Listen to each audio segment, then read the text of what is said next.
Bonjour à toutes et à tous, soyez les bienvenus sur le plateau de l'interview juridique du mois, émission qui vous est proposée par FDV TV en direct de l'université Jean Moulin Lyon 3. Alors comme vous le savez, elle consiste en l'approfondissement d'un point de droit d'actualité par un spécialiste et ce mois-ci, c'est le droit de l'Union européenne qui a retenu notre attention, en raison d'une actualité malheureusement prégnante.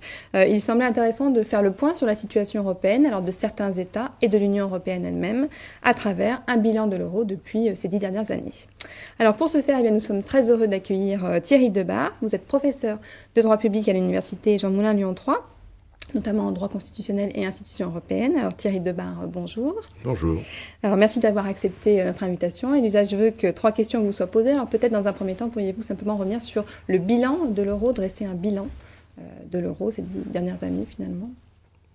Alors pour faire le bilan de l'euro, j'ai envie de commencer par dire que je suis un peu indigné. Alors c'est un mot à la mode, oui. Mais je ne suis pas un indigné à la Stéphane Hessel ou comme ceux qui ont occupé la Puerta del Sol à Madrid et puis dans d'autres lieux symboliques. Mais je suis tout de même un peu indigné par la façon dont les médias et la classe politique traitent de cette question de la crise que nous traversons.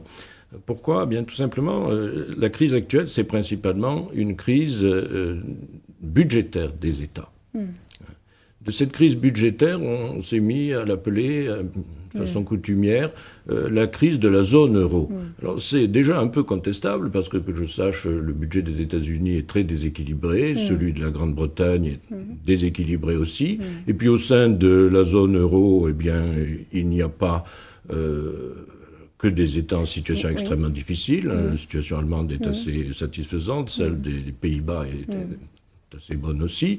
Pour prendre le dernier État entré dans la zone euro, l'Estonie, il faut savoir que l'Estonie, qui a priori n'a pas d'atout particulier pour assurer le bien-être de ses habitants, la bonne santé de son économie, l'Estonie est 10 fois moins endettée que la France. Donc vous voyez, centré sur la crise de la zone euro, c'est déjà un peu contestable, mais on n'en est pas resté là, puisque dans la dernière période, c'est devenu la crise de l'euro en elle-même. Alors, je préciserai un peu en disant qu'effectivement, il y a certaines menaces. Et puis, c'est presque devenu, par un glissement sémantique quand même assez pernicieux, la crise causée par l'euro. Alors ça, tous ceux qui sont attachés à la construction européenne, qui connaissent un peu les institutions européennes, leur fonctionnement, sont tout de même assez, peut-être pas indignés, mais enfin un peu gênés par cette dérive. Alors, le bilan de l'euro, il est assez facile à faire. L'euro existe depuis maintenant presque une dizaine d'années. L'euro a été mis en place notamment sur la base de la valeur des anciennes monnaies, notamment par rapport au dollar, à un niveau tout à fait satisfaisant, de façon extrêmement loyale. Donc on est parti au début avec 1 euro pour à peu près $1,20, pas tout à fait, un peu en dessous. Alors après, le dollar et l'euro ont fluctué assez librement. À un moment même, l'euro est passé en dessous de la parité du dollar. Et puis depuis quelque temps, il oscille entre 1,30 et 1,40. Ces jours-ci, il décline un petit peu. C'est donc une parité qui est plutôt très élevée. Donc pour le moment, je ne préjuge pas de ce qui va se produire à l'avenir, mais pour le moment, l'euro se maintient très bien, à un niveau très élevé, peut-être même trop élevé. Qu'est-ce qui fait la valeur d'une monnaie Depuis la disparition du système de Bretton Woods, c'est plus l'encaisse or ou en devise de son institut d'émission, c'est plutôt la confiance générale dans l'économie de la zone considérée. Alors, l'Europe a des atouts, bien sûr, elle a formidable système d'infrastructure, système d'éducation, une compétence de ses personnels, des capacités de développement économique importantes à l'est de l'Union européenne.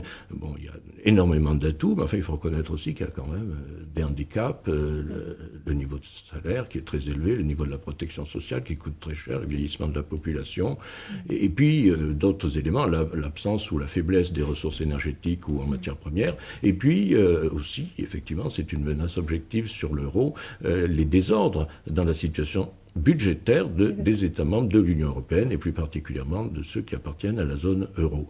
Voilà. Actuellement, il y a un autre élément qui peut peut-être être pris en compte pour apprécier la valeur de l'euro. C'est que, au-delà de cet aspect, de ce bilan entre les avantages et les faiblesses de la zone euro et de l'Union européenne, il est possible que les États-Unis ou la Chine aient plutôt intérêt à maintenir un euro fort. Cela facilite les échanges commerciaux pour ces zones. Mais en même temps, pour la Chine, l'existence d'un euro fort qui devient une monnaie de réserve internationale, c'est aussi une alternative par rapport à la domination quasi permanente dans la phase antérieure du dollar. Voilà. Donc, pour le moment, l'euro présente un bon bilan sur la décennie. Puis il y a un autre élément pour présenter le bilan de l'euro qui doit être pris en compte, c'est la raison pour laquelle l'euro a été créé sur la base du traité de Maastricht, c'est le maintien de l'inflation à un niveau raisonnable. Alors depuis lors, malgré tout ce qui est dit très fréquemment, et qui est très profondément ancré dans l'opinion publique, selon quoi la création de l'euro aurait provoqué de l'inflation, mais c'est très facile de voir qu'il n'en est rien. Il suffit d'aller sur n'importe quelle base de données qui compute tous les taux d'inflation de tous les pays depuis une éternité. On voit très bien, si on prend par exemple la situation française, en 1974 c'était 10% d'inflation par an, en 1980 c'était 10% d'inflation par an. À partir du moment où on a mis en place la politique de convergence, à la suite du traité de Maastricht, et aussi, il faut le reconnaître, en raison d'un environnement international, les taux d'inflation ont plutôt tendu à baisser. Mais depuis que M. Trichet était à la tête de la Banque centrale européenne, eh bien, donc presque une dizaine d'années, c'est 2% d'inflation par an. Alors, le mérite de ce résultat très acceptable, très satisfaisant, ne revient pas uniquement aux institutions européennes, ça peut s'expliquer aussi par le fait que nous importons en Europe beaucoup de produits fabriqués à bas coût dans d'autres pays du monde et que donc cela permet de maintenir le taux d'inflation à un niveau raisonnable en Europe, mais ça a d'autres inconvénients, notamment en termes de déficit de la balance commerciale pour différents États.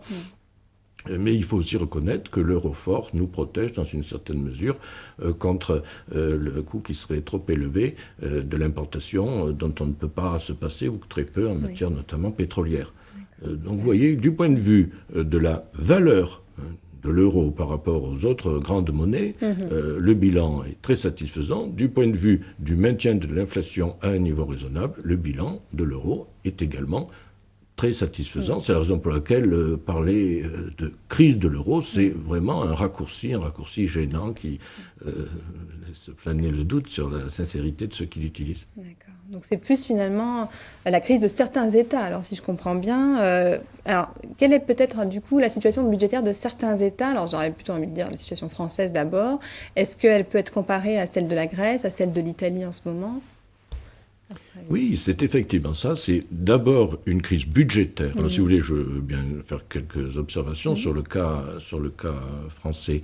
Si vous voulez, en France, on a cette particularité de ne plus voter de budget en équilibre pour l'État depuis une éternité, de ne plus les exécuter en équilibre non plus, évidemment. Et en général, le déficit, il est même plus élevé, le déficit d'exécution est beaucoup plus élevé que le déficit voté par le Parlement.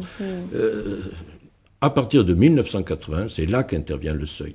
Parce que le président Mitterrand se lance dans une politique d'endettement, une forme de culture d'endettement, c'est-à-dire que pour financer les réformes qu'il souhaite mettre en œuvre, eh bien, il dépense en somme l'argent et le crédit accumulé, notamment par le général de Gaulle et le président Pompidou. Alors on peut le comprendre de son point de vue, c'est moins compréhensible que son successeur, le président Chirac, ait mené à peu près exactement la même politique, c'est-à-dire d'un endettement qui résulte de déficits successifs à un niveau très élevé, c'est-à-dire qui sont sur toute la période plus ou moins de l'ordre de 3% les fameux 3% du PIB. Alors je tiens tout de suite à attirer l'attention sur le fait que cette barre des 3% du PIB était une forme de supercherie. Parce que si on avait dit aux Français, on fait un déficit de 3% du budget, bon, ils auraient dit effectivement, c'est un déficit tout à fait raisonnable. Non, on leur a dit, mais ils n'ont pas compris la différence, on a dit c'est un déficit de 3% du PIB. Mais le problème, c'est que au début des années 80, la part du budget dans le PIB était du quart. Ce qui fait que ce n'était pas un déficit de 3%, mais c'était un déficit d'au moins 12% du budget. Et si on avait dit aux Français, le Parlement, on lui fait voter un budget annuel en déficit de 12 ou 15%, eh bien, il est possible qu'une prise de conscience aurait eu lieu tout de même et qu'ils n'auraient pas accepté cette perspective. Ils auraient mieux compris que si on continuait de façon durable avec de tels déficits, eh bien, on allait au bout à une catastrophe. Alors, le traité de Maastricht a posé des règles relativement strictes, c'est-à-dire que, notamment en matière de déficit budgétaire et d'endettement, il y avait 2 chiffres. On avait gardé tout de même la règle des 3% du déficit maximal annuel. C'était une limite à ne pas franchir, c'était pas un objectif à atteindre, évidemment. Et puis la règle d'un endettement cumulé de 60% du PIB. Bon. Qu'est-ce qui s'est passé en 2007, lorsqu'est élu, par exemple, le président Sarkozy? Il y a déjà quelques années qu'en réalité, les chiffres officiels sont bidouillés, c'est-à-dire qu'on tourne autour de 3%, et qu'on voit que la mer monte, hein, c'est-à-dire qu'on est à 50% du PIB pour l'endettement cumulé, 52, 55, 58, 60. Bon. Et lorsque éclate la crise qui d'ailleurs vient des États-Unis, une crise sur le marché de l'immobilier, une crise bancaire, et puis qui se répand et qui devient une crise économique en 2008, eh bien, en France, il n'y a plus de marge de manœuvre. Déjà à ce moment-là. Et tout le monde sait que le Premier ministre, M. Fillon, a alors déclaré qu'il était à la tête d'un État en faillite, plus ou moins. Et c'était vrai. Hein. Le problème, c'est que la crise a provoqué une diminution des rentrées fiscales, a nécessité un développement des dépenses pour protéger une partie fragilisée de la population, et donc là, on a explosé. On est actuellement aux alentours de 8% du PIB en déficit. Je rappelle, les chiffres de Maastricht, c'était 3%. Et de l'ensemble des administrations l'endettement cumulé, dans le traité de Maastricht, c'est 60% autorisé. Là, on est aux alentours de 86%. Donc, on est obligé de constater que les responsables politiques n'ont pas respecté le traité de Maastricht. Ça veut dire quoi? Il faut dire les choses comme elles sont. Ça veut dire que la France ne respecte pas sa signature internationale. Alors, on me dirait, elle n'est pas la seule, c'est vrai. Mais est-ce que c'est une raison? Non. Les règles du traité de Maastricht ont été violées. La situation actuelle, c'est pas une conséquence des règles du traité de Maastricht. C'est une conséquence du fait que les règles du traité de Maastricht ont été purement et simplement violées par les responsables politiques qui n'ont pas osé dire la vérité à leurs concitoyens, qui n'ont pas osé mettre en œuvre les politiques qui auraient permis de redresser la situation. Voilà. Donc, certains autres États sont en encore plus mauvaise situation, c'est le cas de la Grèce. Là, tout le monde a bien pris conscience du fait, ça a été très diffusé dans la dernière période, du mensonge des Grecs sur leurs chiffres. Bon, donc là, c'est une situation extrêmement grave. La situation italienne n'est pas brillante, mais elle n'est pas si différente que cela de la situation française. Certes, la dette italienne est un peu plus importante, mais le budget tel qu'il est voté en Italie actuellement, il est plutôt meilleur que le budget français, puisque le service des intérêts de la dette est moins important qu'en France. Et il y a un autre aspect aussi, c'est que la dette italienne, la dette de l'État italien, c'est une dette qui a été contractée principalement auprès des Italiens eux-mêmes, alors que depuis une dizaine d'années, la dette de l'État français, elle est de plus en plus achetée par des opérateurs étrangers. Elle n'est plus possédée par les Français. Ce qui fait que la situation, parlons pas trop de la situation italienne, mais la situation française est vraiment extrêmement périlleuse. On est vraiment au bord de très graves difficultés si on n'arrive pas à résorber les déficits. Actuellement, on prévoit pour 2011, l'année n'est pas encore tout à fait terminée, mais très vraisemblablement 95 milliards d'euros de déficit. Et il faut bien voir que tant qu'on n'aura pas atteint un équilibre, ou au moins un déficit inférieur au montant de l'inflation, eh bien, le montant en pourcentage de l'endettement de l'État français continuera d'augmenter. Donc la situation est vraiment périlleuse et les années qui viennent seront vraiment que des années assez difficiles. Alors, néanmoins, une nuance, certes, c'est l'irresponsabilité des dirigeants, peut-être l'insouciance des populations aussi qui explique cette situation budgétaire. Mais ça n'est peut-être tout de même pas la cause profonde. Parce que la cause profonde, c'est le changement du système économique mondial et le fait que l'Europe a continué de faire confiance au système de libre-échange économique et qu'elle n'avait plus les moyens de résister. Et c'est plutôt la désindustrialisation, la disparition des appareils productifs en Europe qui déséquilibre le système, qui affaiblissent les États européens. s'il n'y a pas d'entreprise qui travaille, s'il n'y a pas de génération de production, eh bien, il n'y a pas de possibilité de prélever des impôts. Hein. Et donc, on ne peut pas équilibrer des budgets. Donc, les grands déséquilibres qu'on a connus dans ces dernières années au profit de pays émergents, ce sont ces déséquilibres, ces mouvements qui n'ont pas été contrôlés, qui sont à l'origine des difficultés de l'ensemble des pays occidentaux. On a fait de la Chine le manufacturier mondial, et effectivement, ça entraîne des conséquences. Alors là, il y a peut-être une responsabilité partagée des dirigeants des États membres et des dirigeants de l'Union européenne, du type de la Commission européenne, dans les négociations internationales, dans le cadre de l'OMC, peut-être n'ont-ils pas pris tout à fait les bonnes orientations. De ce point de vue-là, d'ailleurs, il semble qu'il sera très difficile de revenir en arrière pour essayer de rétablir une compétitivité. Alors, je sais bien, pour terminer encore un mot, on nous dit quelquefois, oui, mais la situation de l'Allemagne reste très compétitive, ce qui est vrai, puisque dans les derniers chiffres, on voit que l'Allemagne est même le premier exportateur mondial, 80 millions d'Allemands exportent plus que tous les Chinois. Bon, mais il faut bien savoir que l'essentiel, une très large majorité de cet excédent commercial allemand, il est fait en Europe, c'est-à-dire sur le marché européen. Je crois que c'est peut-être finalement une note d'espoir par laquelle on peut terminer ma réponse à cette question, c'est qu'il y a tout de même un marché européen qui est puissant et sur lequel on peut s'appuyer, que l'on peut peut-être revitaliser un peu afin que les perspectives économiques s'améliorent. D'accord. Alors, du coup, est-ce que la situation de ces États, de certains de ces États en mauvaise santé, peut avoir un impact sur les finances de l'Union européenne? Alors, quel est l'état aujourd'hui de ces finances de l'Union européenne, justement? Alors, il faut savoir donc que l'Union européenne, c'est pas un État, hein, c'est une organisation internationale. Elle n'est pas souveraine. Autant les États, ils n'ont pas su assumer les chances et les risques de leur souveraineté. Ils ont prouvé leur inefficacité en nous conduisant dans la situation dans laquelle nous sommes. Autant l'Union européenne ne dispose que d'un budget relativement limité, qui se monte actuellement à environ 150 milliards d'euros, et qui dépend simplement des ressources mises à disposition par les États membres en application, en vertu des traités. Mais ça a très bien fonctionné.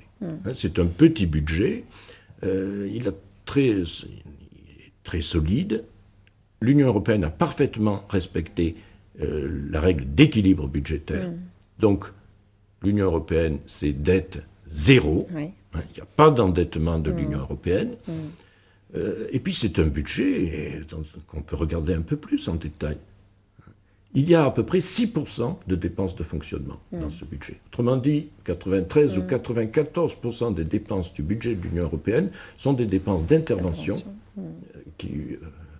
les finances de l'Union européenne concourent à la réalisation d'investissements dans les États membres, ou au contraire, elles soutiennent la politique agricole commune, par exemple, la politique régionale. Bon. Donc, les finances de l'Union européenne au sens strict, c'est-à-dire l'organisation internationale qui réunit tous les États membres, eh bien, ces finances sont parfaitement saines. Alors, quand on regarde cette situation, on se dit, mais qu'est-ce qu'il faudrait faire alors? Si les États ont connu la dérive de leur budget, si au contraire l'Union européenne a des finances particulièrement saines, qu'est-ce qu'il faut faire? Il faut faire confiance à l'Union européenne. Et donc, il y a un déficit énorme du budget des États. Il y a zéro déficit des finances de l'Union européenne. Par contre, il y a un déficit d'Europe. Et je crois que c'est, malgré toutes les difficultés, c'est la direction dans laquelle on va s'engager, c'est-à-dire que cette crise, si on parvient à la surmonter, et c'est pas encore fait, hein, parce que M. Fillon a dit que le mot faillite, c'était pas un mot abstrait. Alors le pire n'est jamais sûr, mais il est quand même pas exclu non plus dans la situation que nous traversons. Si on arrive à traverser favorablement cette crise, il y aura une forme de justice immanente, c'est-à-dire qu'on reconnaîtra que l'Union européenne, nous protège, qu'elle a été efficace, que ses affaires sont gérées de façon saine, et donc il faut augmenter le budget de l'Union européenne et contraindre les États membres à respecter strictement un certain équilibre budgétaire national et les contraindre à ne pas faire exploser leur propre budget. Alors, on a beaucoup parlé dans la dernière période de la règle d'or qui pourrait être imposée. Oui, personnellement, je suis tout à fait partisan de l'existence de cette règle d'or. Mais d'un autre côté, il faut reconnaître que jusqu'à présent, ça n'a pas marché, puisque d'une certaine façon, les règles posées par le traité de Maastricht, elles étaient bien précises, juridiques, elles n'ont pas été respectées. C'est maintenant qu'on est au bord du gouffre que peut-être les États membres les respecteront mieux, ces règles d'ordre, quelle que soit la façon dont elles soient formalisées. Mais il faudra transférer des dépenses qui aujourd'hui relèvent des budgets des États membres vers le budget de l'Union européenne. Il ne s'agit pas d'augmenter les dépenses pour le plaisir, mais je prends un exemple, on pourrait très bien admettre qu'à terme, au terme d'une certaine évolution, les services douaniers ou les services de police aux frontières soient sous le contrôle et éventuellement sous le financement du budget de l'Union européenne. Voilà. Il faut trouver un moyen d'augmenter la part du budget de l'Union européenne dans l'ensemble de l'économie des États membres. Alors là, si on fait ça, on corrigera peut-être un écueil qui est exact, qui existe, qui est assez souvent dénoncé, qui est le fait que lorsque un grand nombre d'États entrent dans une zone comme celle de l'euro, eh bien, ils ont des performances économiques assez diverses. Oui. Il y a des zones plus dynamiques que d'autres. Et certains en tirent la conclusion qu'il ne fallait pas faire la monnaie unique. Personnellement, je ne suis pas du tout d'accord avec cette idée. Je me rappelle très bien que lorsqu'on discutait de l'instauration de la monnaie unique, beaucoup disaient on doit subordonner la création de la monnaie unique à la convergence des économies des États membres. Comme ils étaient sûrs qu'on n'arriverait jamais à cette convergence, ils étaient sûrs de ne pas avoir de monnaie unique. Donc ce n'est pas un bon critère. Mais il faut simplement regarder ce qui se passe dans d'autres États, des États fédéraux. Par exemple, aux États-Unis, il y a des États fédérés qui sont beaucoup plus dynamiques que d'autres. Alors pourquoi est-ce qu'il n'y a pas de cause trop forte d'éclatement? Mais c'est parce qu'il y a un budget fédéral qui est tout de même relativement important. Si on parvenait à créer un budget plus ou moins fédéral, en tous les cas de l'Union européenne, on aurait une masse budgétaire suffisamment forte pour permettre une certaine péréquation, une certaine solidarité entre les États membres. D'accord. Donc il y a encore des marges de manœuvre. Alors, si il y a encore probablement des marges de manœuvre. Bon, tant mieux. Alors Thierry Debar, merci pour l'ensemble de ces éclaircissements alors, qui ont permis à nos auditeurs et internautes de pouvoir mieux appréhender en tous les cas ces questions. Pour celles et ceux qui souhaiteraient en savoir davantage, je vous propose de bien rester à l'écoute de l'actualité qui est fort riche ces derniers temps. Merci d'être venu sur notre plateau. Merci. Et quant à moi, je vous donne rendez-vous le mois prochain pour une nouvelle interview juridique. D'ici là, n'oubliez pas de laisser libre cours à votre curiosité.